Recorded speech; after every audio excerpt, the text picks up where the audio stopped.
Okay, so TikTok, as we know it, is the leading social media platform today.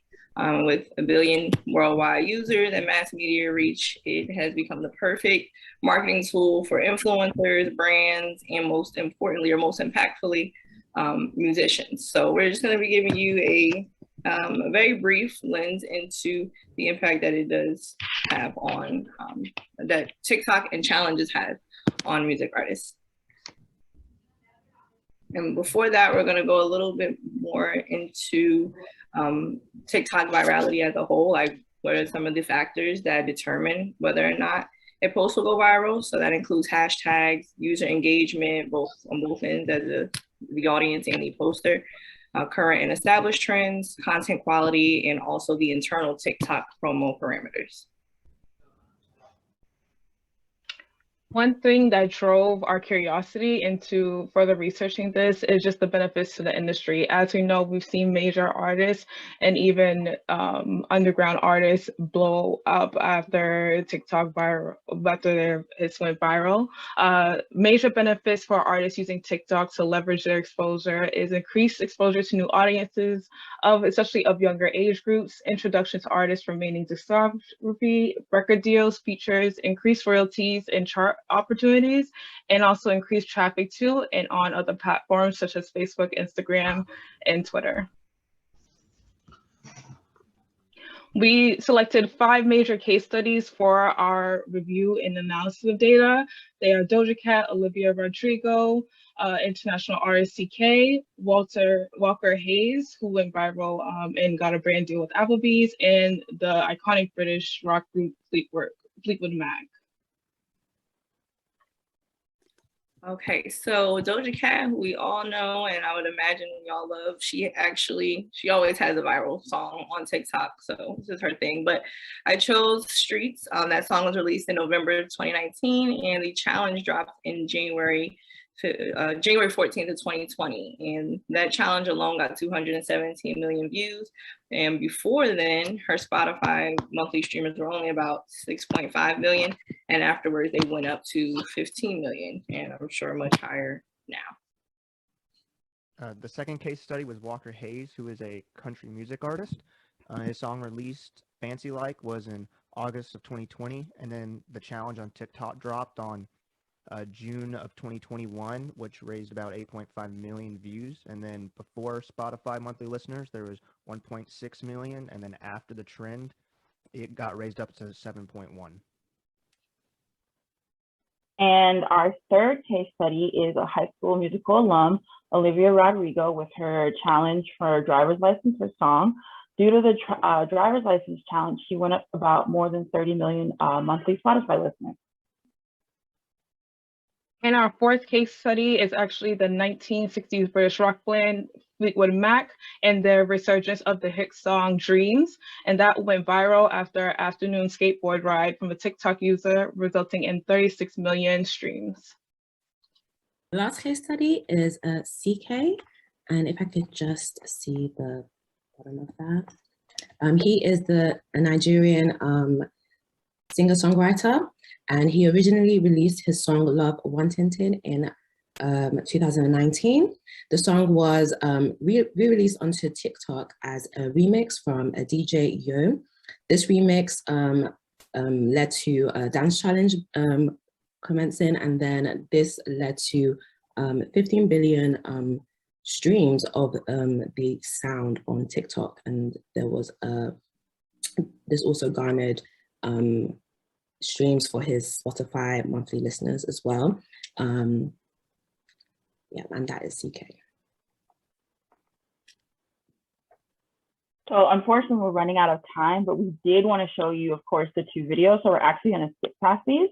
But we wanted to give you just a little glimpse of who we're talking about in terms of Walker Hayes and, of course, in terms of CK. So Zach, if you could skip ahead 2 slides.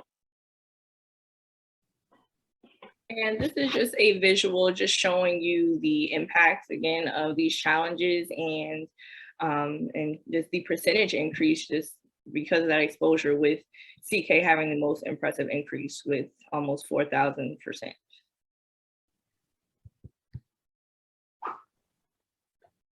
So we were just told our time is up. Would you like us to stop? No one's putting it past us. Thank you. I am going to have to tell you to stop, I'm afraid. Thank you so much. And I will now invite the judges to ask some questions. So judges, if you want to raise your hands, if you had any questions, and I will kind of call upon you. Alexander? Thank you for the presentation. In the beginning of your slides, you were talking about the correlation between TikTok and the streams. Have you been able to identify graphically, visually, or with calculation this correlation?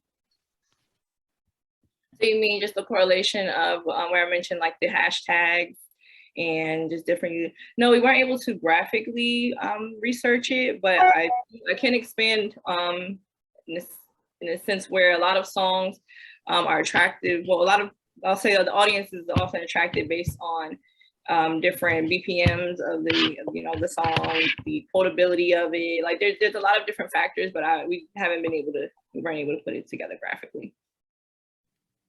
Okay, and what kind of the factors can you talk about that are pretty attractive on TikTok that could be useful for a music company or for a label? Definitely influencers. I mean, who they target to promo. So throughout my research, I've learned that, I mean, the release of songs has actually changed over time. You know, there used to be a long drawn out, release and rollout of a song, whereas now artists may only do a clip, or they'll only select certain influencers, and it can be micro influencers as well for cost effectiveness. But though just who they choose to promo it, also what time. I mean, it's the same thing as Instagram. There's peak times that you may get more traction on your content than you would at other times. So those are a few, but there are a lot of different factors. And quality, of course, the quality and relatability of the content is also very important. Great, thank you. And Heather?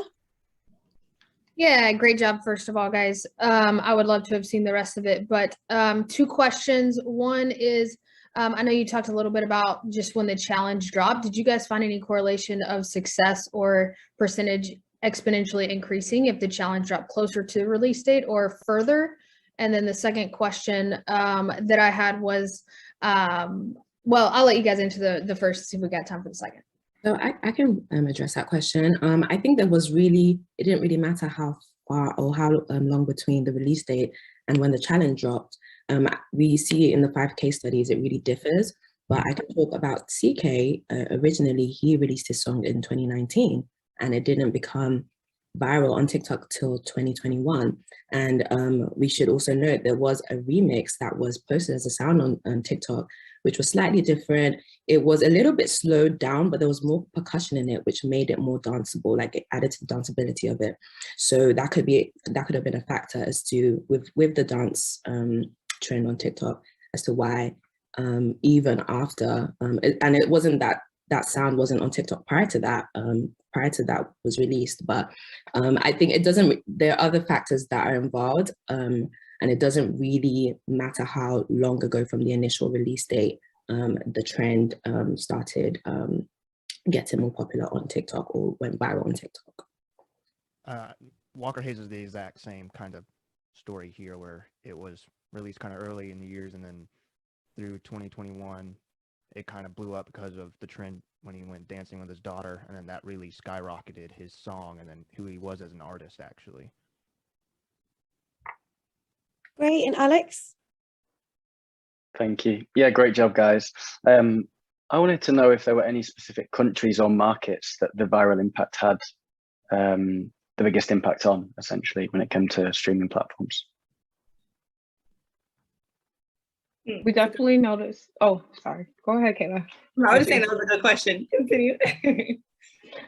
We definitely noticed that the biggest growth was in demographics. So we noticed among younger users, especially within a case study of Fleetwood Mac, is that we noticed 18 to 22, and I believe 24 to 28-year-olds saw a huge surge in their listens.